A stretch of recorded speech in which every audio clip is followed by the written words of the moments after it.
Our next guest is sharing his life story in a new book called 20 Seconds. Robert Tremblay grew up in Jericho, graduated from Mount Mansfield Union High School. After graduation, he joined the Army. He went into police work. He worked in the auto industry.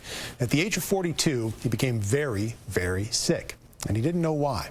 And that's where we pick up the story this evening. Robert, thank you very much for joining us. Thanks for having me. So, what were the symptoms that you were dealing with, and eventually what was the diagnosis? Well, it was significant weight loss, weakness, lethargy.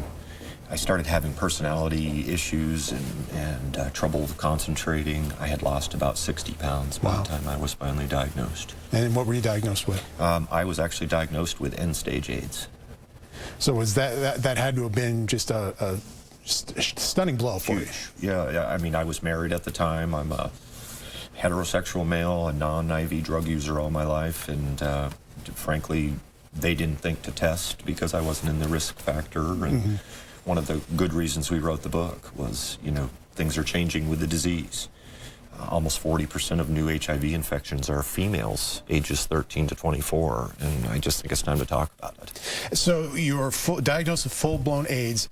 You get to the point where you're receiving end-of-life nursing care at home. Your family is planning for a potential for a funeral. I mean, are you feeling like this is the end of the road? Yeah, for sure. When I came back to Vermont to, frankly, die here. I wanted to be in my home state. So when I came back here, at the time Fletcher Allen needed to input me into the hospital so I could get hospice, and that's when they came up with an idea that might have been a long haul, but they thought they might be able to help.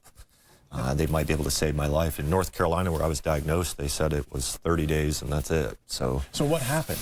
Well, I came home. My family came and got me, and I came home to die. And ironically, a few days in the hospital, I had pretty much given up and written everything off. We were planning the funeral, and it was a done deal. I was in and out of consciousness all the time. And I had this, I called it a dream at the time. It was very real, and it was the realest thing I've ever experienced. And of course, I woke up from that dream, and I was in and out of consciousness. But I woke up from the dream and literally asked to see all my doctors. The dream inevitably turned out to be 2 years later. The person I saw in this dream, I found a picture of later, and was my grandfather. Died 29 years before my birth, so I had never met him or seen pictures of him, ironically, as a child. So a couple years after the incident, when I saw this picture, that's when I realized what had happened, and I kind of exploded into figuring out all the after effects that were going on. So you met your grandfather, so to speak. Yeah. And he turned you around. Yeah, well, to be honest, you know, a near-death experience was not something like I believed in. Yeah. I just, you know, a dying brain, frankly didn't have time to think about it. So this was very real for me, and I was dealing with a lot of after effects, which have become scientifically really important to talk about. What are you dealing with? Well, you know, at first, almost everything about the personality changes, and after effects have been studied for 40 years now, if not longer. And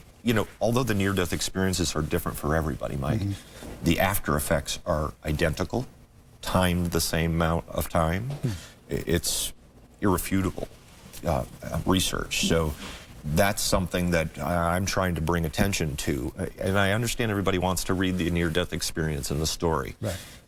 But as we've often talked about, the proof of a near-death experience for most of us near-death experiencers is in the after effects, not in the event, since they're so different for all of us. Yeah. But the after effects are hard to argue. And so now you have the new book out. It's called 20 Seconds. And what does 20 seconds mean? Well, 20 seconds was an ironic term that, you know, I actually thought that the near-death experience was only 20 seconds. But a lot of moments in my life, including the time I was diagnosed, was a 20-second impactful moment, and it just seemed everything in life kind of came back to a 20-second moment, you know, with changes, as far as changes in life. So it's also the time of a hug that releases oxytocin. So you know, it just kind of stuck with me that, you know, just to pay attention to life, that it can change in a blink of an eye or a 20-second moment. But it was also 20 seconds was some of the calling that people had for me when I was ill, that they literally gave me 20 seconds, and some people gave me a lot more. And I truly believe it was the caregivers is why I survived, not a near-death experience. maybe not even the medicine. I really think it was the love and unconditional love of family, the doctors, nurses, and friends. And quickly, you also are starting a charity. Talk about that. Yeah, we donate $1 from each of our book to a charity called Give a Buck. It's actually called GAB. So we're starting a promotion that I donate from the book, and we ask others to do the same, $1 at a time, from every single human being. That's a crazy idea, but that's the idea that we're going with, that if we're going to make an impact on HIV, if we're going to start talking about it, it is not the proverbial gay disease that we kind of grew up with. It's evolved, it's changed, and we want to gab about it. So we thought about GAB and decided that that would be where the proceeds would go. Well, it is. It's a new book. It's a fascinating story, and thank you very much for coming to share it with us as well. It is called 20 Seconds, and you can meet Robert on Saturday. He'll be signing the book starting at 2 o'clock at Barnes & Noble on Dorset Street in South Burlington. Gina. Thanks, Mike. Up next in Top Stories, a familiar face gets back into Vermont's political arena.